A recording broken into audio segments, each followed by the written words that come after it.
So, the big question is, how can these colonies survive there? Well, we know that the organisms living very near the rock's surface can still be warmed by the sun, so they can survive in their own microclimate. And this keeps them from freezing during the day. But this isn't the case for the colonies that are hidden under the soil.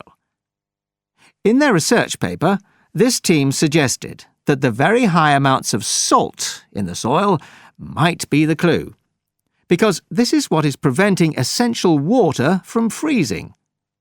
The team found that the salt concentration increased the deeper down they went in the soil. But while they had expected the number of organisms to be fewer down there, they actually found the opposite. In soil that had as much as 3,000 parts of salt per million, relatively high numbers of microbes were present, which seems incredible.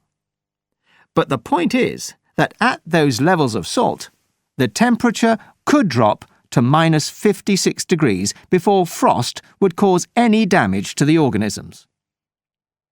This relationship between microbes and salt, at temperatures way below the normal freezing point of water, is a really significant breakthrough.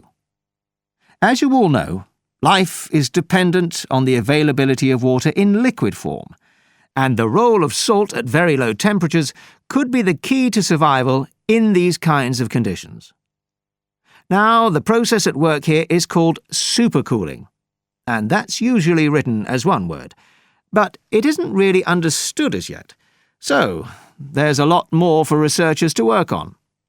However, the fact that this process occurs naturally in Antarctica may suggest that it might occur in other places with similar conditions, including on our neighbouring planet, Mars.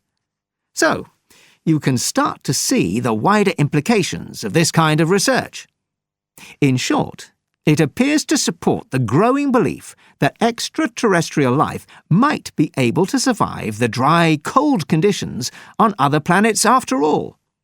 Not only does this research produce evidence that life is possible there, it's also informing scientists of the locations where it might be found.